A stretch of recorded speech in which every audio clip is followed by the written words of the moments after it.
People often ask me, how do I cover a square cake in fondant? It's a popular question. It's easier than you think. And I answer the question, people kind of cock their head and go, what? Are you crazy? All I say is, pretend it's round. So let me show you, if you use the method like we talked about in the mat video, it's going to be so super easy for any shape that you try to cover. So I rolled out the fondant on the mat. All right, I'm going to remove the top sheet and roll it up. You'll notice that I've rolled this out, since I'm covering a square cake, I've rolled the fondant out into a square shape. And I'm working on a 12-inch square cake, probably close to 4 inches tall. So I've rolled my area out a little bit larger than 20 inches. I need at least 20 inches. I like to do an inch or two for good measure. So I'm thinking this is about 22 inches. Did measure it, it's close to that. Be looking for the deluxe mat that's going to come out with a printed scope on it, so you don't have to measure or guess. That's going to be really great. Okay, so I've got my square cake here. I've got a rough coat of, a crumb coat of buttercream on there. So I'm just going to pick up my sheet. Not going to come off. And I'm going to line up the bottom of my square with the cake and gently drape it over. Start to pull back. I love the mat. If you haven't seen the video, I invite you to go look at that video. It tells you all the great points about this mat. So, using the weight of the fondant to our advantage, I'm going to roll my fondant sheet back, pull it taut, and let that fondant just roll off the mat. Nice. Nice, nice. Okay, so what we're going to do is we're going to start by getting any air bubbles out of the top. You can always scoot those off to the side. This is looking pretty good here. All right. Fluff your skirt a bit. Get this evenly distributed around the cake. Now, when I said pretend it's round and I sounded like I was crazy, I'm not kidding.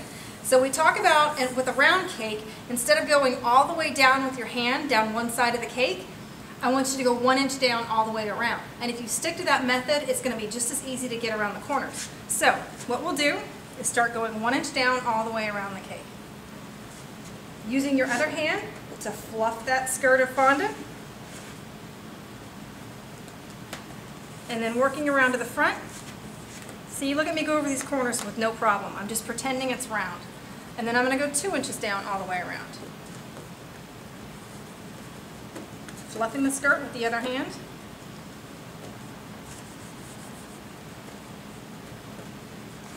All the way around the cake. The corners are no problem. If you have a smaller piece of fondant and it's tucking in a little bit and giving you problems, just pretend like you're walking your fingers like this over the edge. And if you fluffed your skirt like I'm showing here, if you just walk your fingers back and forth over that edge, it stretches it into that shape. And that'll work if you're doing a petal shape, a hexagon, whatever shape, it works. Just any shape it is, pretend it's round. Then continuing around, we're going to go all the ways down as far as we can with the side of our hand. Fluffing that skirt around the corners. If you have a problem and it pleats over that corner, again, just kind of pull it out slightly from the cake. Walk your fingers back and forth over it and let it slowly stretch to the shape of that corner.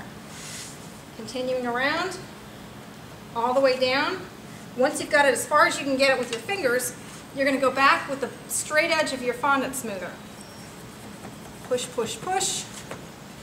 Giving a little bit of a dent, so to speak, downwards so that you know where to cut.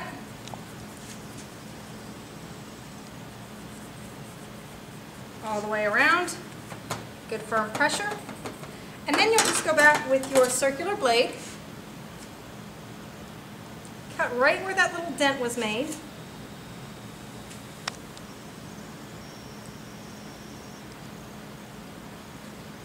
All the way around.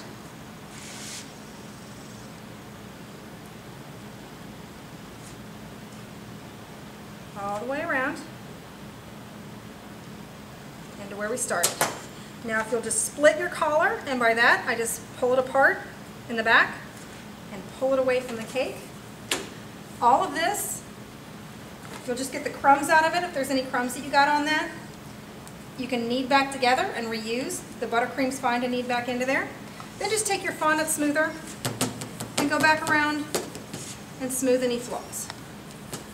Leaving that edge nice and smooth.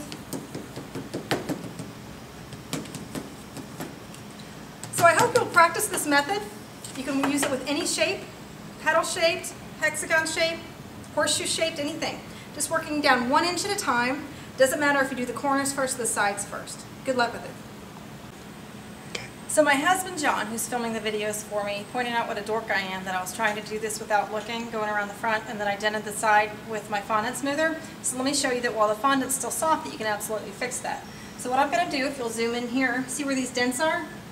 And that's just where I was going around with the side of my fondant smoother. So just give it a nice firm rub. Firm rub, just slowly work it out. And those are going to come right out. Make sure you do it while it's still soft though.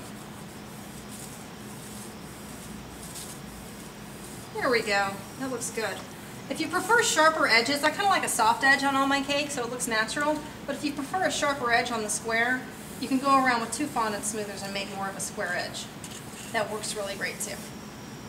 Have fun with it.